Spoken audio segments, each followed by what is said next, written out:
From the headquarters of Telesur English in Quito, Ecuador, I'm Carla Gonzalez, and this is From the South.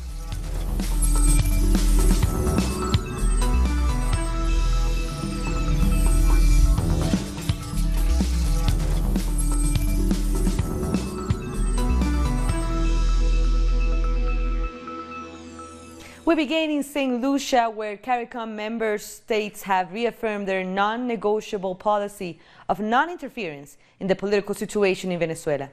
This was the firm statement by CARICOM's outgoing chairman, Dr. Timothy Harris, during his address at the 40th meeting of the Conference of Government Heads in St. Lucia on Wednesday. Dr. Harris commended CARICOM nations that have supported Venezuela during this time, while he maintains that the region remains a zone of peace. Dr. Harris, who is also the Prime Minister of St. Kitts, says when it comes to Venezuela's affairs, CARICOM must play a role of honest broker. The international contact group on several occasions, while our foreign ministers have engaged with Venezuelan opposition representatives. We have consistently argued that the cardinal principles to undergird a resolution of the political crisis in Venezuela should include: 1. Non-interference in the internal affairs of Venezuela. 2. The inviolability of the sovereign state. 3. Respect for democracy, rule of law, and the Constitution of Venezuela. And 4thly, peace and resolution of conflict. The Montevideo mechanism provides a guide to achieve this peaceful resolution. Its 4 imperatives are dialogue, negotiation, commitment, and implementation. Speaking to dialogue between both parties, I must commend the efforts of the Norwegian government to bring the two sides together in an attempt to end the impasse and allow the country to return again to stability. Venezuela is our neighbor, and our member states are being affected by the crisis. For us, this is not a geopolitical game of chess. It is a situation creating real hardships for millions of people right on our doorstep, fostering instability in our already fragile economies, and exacerbating criminal activity. Our correspondent, Alison Kentish, looks forward to the second day of the CARICOM summit in St. Lucia. Heads of government of the 15-member Caribbean community CARICOM are expected to deliberate on issues that range from climate change to crime and security and blacklisting by the European Union to the group's single market and economy over the next 2 days. Their caucus and the plenary sessions are part of their 40th regular meeting. The event's opening ceremony took place yesterday, that is Wednesday, July 3rd, and it featured an address by CARICOM Secretary General Erwin Larocque, who underscored what he described as CARICOM's principled position on Venezuela in upholding non-interference in the internal affairs of state, the prohibition of threat and use of force, respect for sovereignty, and adherence to the rule of law and the rights of people to self-determination. He said those principles remain non-negotiable for CARICOM going forward. He also reminded the gathering that the small island states of CARICOM are in dire need of access to concessional financing to build resilience to climate change. Meanwhile, the Prime Minister of St. Kitts and Nevis and outgoing chairman of CARICOM, Dr. Timothy Harris, says it has become clear that there is a role for CARICOM in developments in Venezuela. He said CARICOM remains committed to diligence, dialogue, and peaceful resolution. Guest speaker, United Nations Secretary General Antonio Guterres, focused on tackling climate change and extreme weather ahead of his climate summit that is set for September. Among the issues, a number of the issues and the today's sessions, tomorrow's sessions are closed off to the media, but the leaders are expected to report back to the press on Friday afternoon. That was Alison Kentish from St. Lucia. The United Nations Secretary General Antonio Guterres zeroed in on the issue of climate change when he addressed the CARICOM summit opening. Guterres has called for collective advocacy in the Caribbean to address rising global temperatures and ocean degradation. As climate-related natural disasters grow in frequency and severity, the risks to families and to development overall will only intensify. And the Caribbean experience makes abundantly clear that we must urgently reduce global emissions and work collectively to ensure that global temperature rise does not go beyond 1.5 degrees above pre-industrial levels. And that is why I'm asking all leaders from governments and the private sector to present plans at my Climate Action Summit, or at the latest by December 2020, to cut greenhouse emissions by 45% by 2030 and get to carbon neutrality by 2050. This week's 40th Conference of Heads is also focusing on the implementation of the CARICOM Single Market and Economy, the CSME. CARICOM Secretary General has lamented that measures which are supposed to be implemented under the CSME and are not happening fast enough. We have been engaged in a challenging task to create one market out of 12 developing economies, each of which is at different levels of development. We have persevered and we have made progress. However, we are lagging behind the deadlines agreed to in the implementation plan. It is in our interest to accelerate this process and to create a competitive regional economy. We have brought on board the private sector, labor, civil society, representatives of whom will engage with heads of government at this meeting. And the CARICOM Conference of Heads of Government has been convened to coincide with CARICOM Day, which is being celebrated throughout the Caribbean region on Thursday. The day marks the signing on July 4th, 1973, of the Treaty of Chaguaramas, which created the Caribbean Community and Common Market. Barbados has received its second credit rating upgrade in the last 7 months because of improvements in the country's debt position. International rating agency Moody's has raised the island nation's foreign and local currency issue ratings to CAA1 from CAA3. Moody's says Barbados' capacity to service its restructured and potential future debt obligations has materially improved. Last November, following about 24 downgrades by various entities, another leading rating agency, Standard & Poor's, raised its long and short-term local currency ratings for Barbados. Bolivia's main opposition candidate for the presidency, Carlos Mesa, has allegedly managed to fundraise nearly $10 million for his campaign. But critics say such amount is unheard of for a single candidate in a small country like Bolivia. Our correspondent Freddy Morales from La Paz has the details. The financing of election campaigns in Bolivia has become a subject of controversy after the main opposition candidate, Carlos Mesa, has announced that he had managed to fundraise nearly $10 million for his presidential campaign. Critics say this amount is way too excessive for a single candidate in a country with such a small economy as Bolivia. People have also criticized the way Mesa has allegedly collected his funds, such as social events or sympathizer parties. The government of Evo Morales, along with the Electoral Commission, have called for an investigation into Mesa's campaign funds. Other parties and candidates also expressed their surprise over such an amount of funds. Meanwhile, Carlos Mesa has denied all accusations and refused to give further details about his campaign fundraising. All in all, the real cost of election campaigns have always been a mystery in Bolivia. That was Freddy Morales from Bolivia. In other news, a student demonstration in Chile turned violent when police came down on protesters who were demanding better funding for education. Police fired tear gas and used water cannons to disperse the crowds. This response came after a Molotov cocktail was thrown at a police vehicle. A number of arrests were made while more than a dozen officers were injured. Wednesday's protest comes after teachers agreed to extend their strike. They rejected measures from the government to end the deadlock on education funding. Coming up, Colombia's National Liberation Army says it's ready to resume peace talks. Don't go away.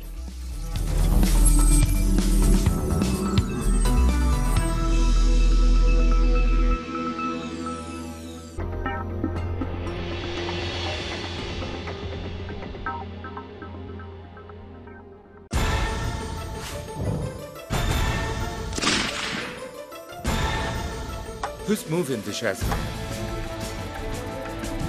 What interests motivate the actors behind each event? Se despliega el tablero. Uncritical Moves investigates every event from Monday to Friday. Only on Telesur.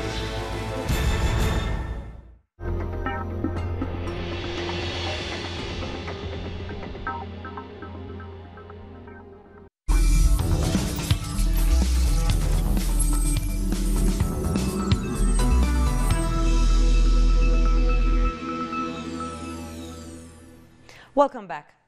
The U.S. government is once again threatening undocumented migrants with massive deportations after July 4th. And even supposed sanctuary states like New York and New Jersey are no longer seen as safe.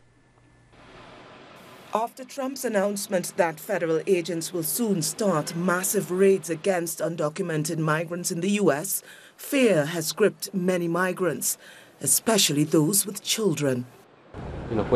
They go to places where we work, and they can find out where we live as well.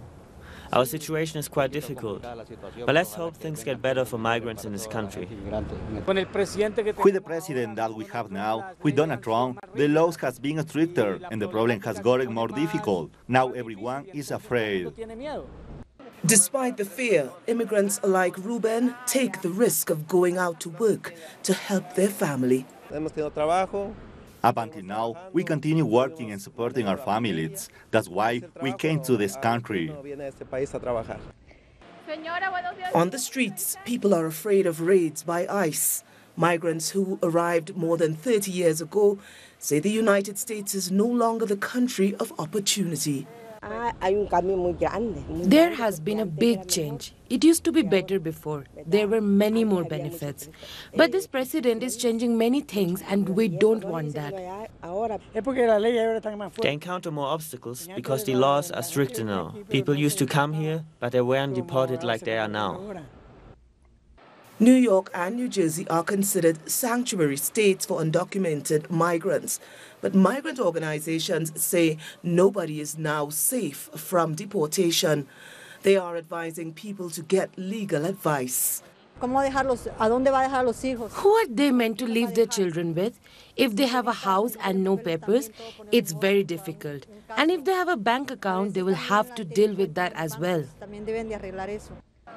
According to official statistics, there are more than 500,000 migrants with deportation orders who have not yet left the country. And despite recent revelations about the inhumane conditions at U.S. migrant detention centers, many in Central America continue to flee violence and extreme poverty in the hope of reaching the United States.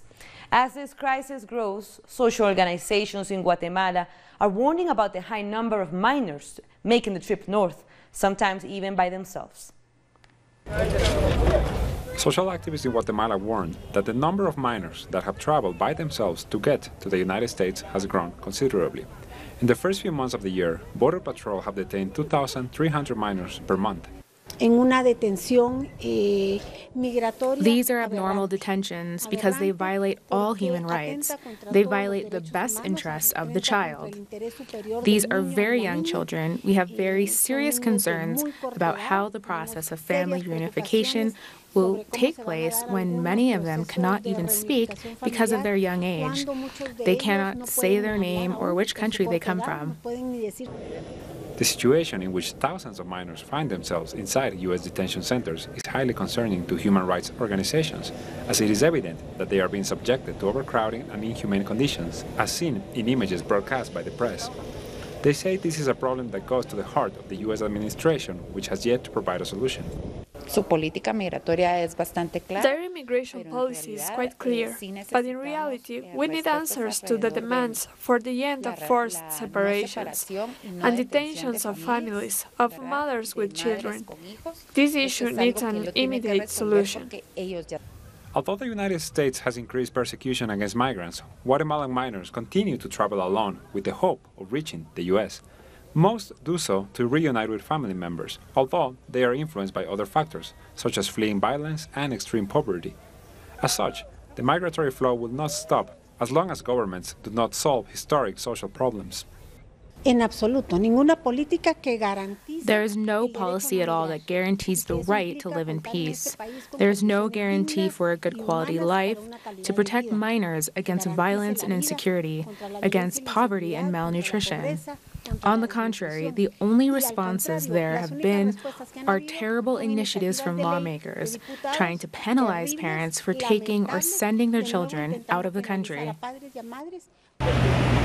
In addition to this, the government of Jimmy Morales could soon sign an authorization for this nation to become a self-proclaimed safe third country, which could lead to the opening of detention centers at the borders.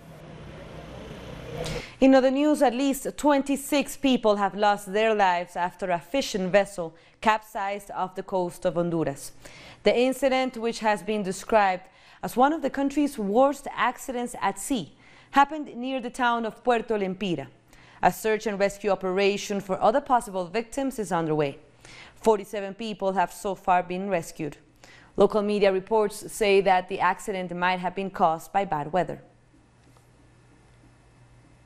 Also in Honduras, the authorities have begun fumigating houses and taking protection measures in hospitals against the Aedes aegypti mosquito after dozens died from dengue fever.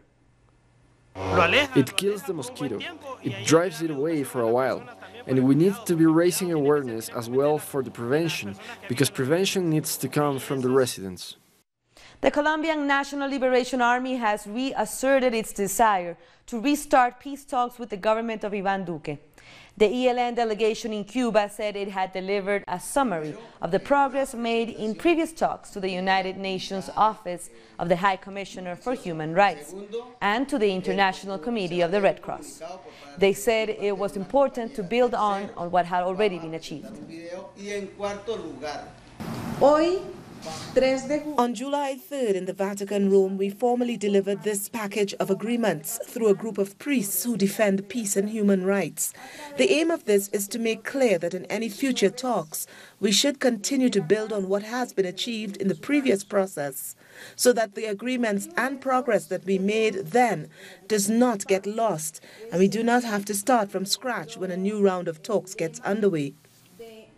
Deforestation in Brazil's Amazon rainforest skyrocketed to 88% in June when compared to the same period last year, and is leading the large forest fires across the region. This is the second consecutive month that deforestation has risen considerably in Brazil. Environmentalists warn that this is because of the policies of far-right President Jair Bolsonaro, who has continuously called for more extractivism in the Amazon. Bolsonaro is also known for criticizing the country's environmental enforcement agency for handing out too many fines. Brazil is home to 60% of the Amazon, the world's largest tropical rainforest. At this time, the main culprit for the environmental problems in Brazil is sitting inside the presidential palace, in charge of the country. Therefore, all of our attention is resisting, so as to not allow this regression to be implemented. As the absurdity of deforestation increases again, deforestation must be avoided. It is no longer tolerated. We can develop the country without deforestation. The habitat of the critically endangered vaquita porpoise in Mexico has been added to UNESCO's list of World Heritage in Danger. With only 10 vaquitas left in the world, UNESCO hopes the listing will drive support and financing from governments to save its habitat in the Gulf of California in Mexico. The vaquita's population has plummeted due to illegal fishing with gill nets. Even though they are not the targets, the marine mammals get entangled and drown in them. After the break, the death toll in Libya continues to rise after an airstrike on a migrant shelter. Stay with us.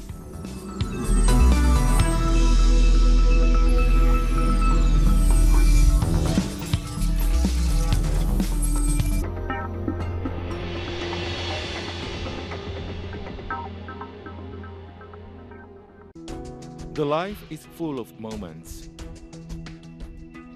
Moments of fight. Moments of hope. Moments that transcend. moments that you can live in. Telesur documentaries. Sundays. Only on Telesur.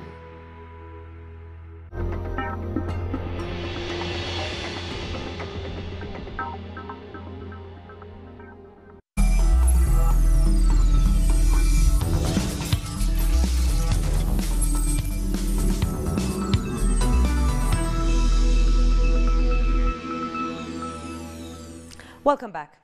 The death toll has risen to at least 55 from Tuesday night's airstrike on a detention center holding migrants in Libya. Women and children are among the dead, with more than 130 people injured in the bombing. The United Nations Security Council has strongly condemned the airstrike. Speaking after an emergency council meeting on Libya, UN Human Rights Chief Michelle Bachelet said the strike on the facility was a deliberate act and not a mistake, as both sides knew the location and coordinates of the facility. Peru's ambassador to the UN Security Council, Gustavo Mexacuadra, said the council is yet to agree on what action to take against the perpetrators. There were refugees and migrants, and we all condemn that. We haven't agreed on an element for the press. Maybe we'll have a press statement, but we are still discussing it. I think also we all agree on the issue that Ghassan Salamé efforts need to be supported, but I don't want to tell all the areas where we agree on an agreement. Nigeria is set to become the latest country to sign the Africa Continental Free Trade Agreement. On Wednesday, the government announced that President Muhammadu Buhari will sign the agreement at the forthcoming African Union Summit to be held in Niger.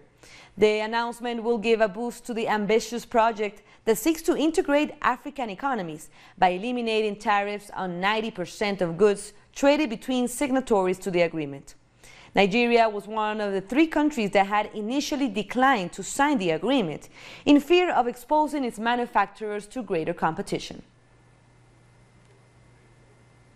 Following a coup attempt against a regional government, Ethiopia's Prime Minister Abiy Ahmed has taken strong measures to restore stability in the country. Our correspondent Matuba Madlaji explains why Ethiopia's stability is crucial for the region. Ethiopia can be easily called the capital of the African continent by virtue of it having the African Union headquarters there in Addis Ababa.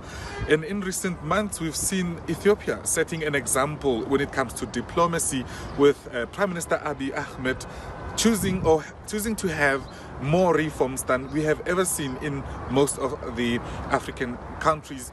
Has a 50% of the cabinet we have in Ethiopia a woman president, even though it's a ceremonial duty, but this is something that we don't see often in Africa.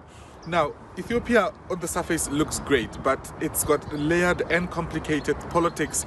In recent months, again, we saw Ethiopia opening its borders now with Eritrea, a long-time enemy, but they still have problems in that country where diplomacy looks great, but the relationship between the 2 countries remain very difficult. Ethiopia also has the highest number of displaced people internally in the whole world, and that is because of ethnic violence that's been unfolding in that country for many, many years. It's the ripple effect of the many years of autocratic regime that Prime Minister Abiy Ahmed is trying to change. Now, the latest news coming out of Ethiopia is the attempted coup, which is a pushback to the reforms that Prime Minister Abiy Ahmed has been trying to introduce, but we know that they've since contained that situation, and they've assured the member states of the African Union that the situation there is much more stable than it has ever been. But now the irony of all of this is that Prime Minister Abiy Ahmed has to use the tactics of the autocratic regime that he replaced with turning off internet in the country and justifying it by saying this is how he's going to contain law and order in the country. But it remains to be seen if the stability will remain, because there are people who are still loyal to the previous regime, but there are more people loyal to the reforms of Prime Minister Abiy Ahmed, including the the chief of the army who died in that coup attempt. But there's more support for Abiy Ahmed's government than we've ever seen before after this attempted coup. So Ethiopia is a really important player in diplomacy on the African continent. It's back to you, studio. Thank you, Matuba Matlaji. Now, a group of activists has gathered outside London's Belmarsh prison on Wednesday to celebrate the 48th birthday of WikiLeaks founder Julian Assange. Assange supporters sang happy birthday and even brought a cake, along with a message condemning his possible extradition to the United States. Assange, who is currently serving a 50-week sentence for breaching bail conditions, will face a 5-day U.S. extradition hearing next February. He was indicted on 18 counts, including charges under the Espionage Act. And today we end in Bolivia, where a neighborhood council president has used color and art to bring joy to Chua Uma, a hillside section of the city of La Paz. These buildings were previously the colors of dirt, adobe and brick. Now they are marvelous multicolored murals. The project was the brainchild of 59-year-old Tomasa Gutierrez Choque. She is an indigenous Bolivian woman who never went to school, but bloomed after taking up the leadership role in her community. And with that, we end our news brief, but you can find all of our stories by checking our website, telesurenglish.net. And be sure to check us out on social media, Facebook, Twitter, and Instagram. For Telesur English, I'm Carla Gonzalez. Thank you for watching.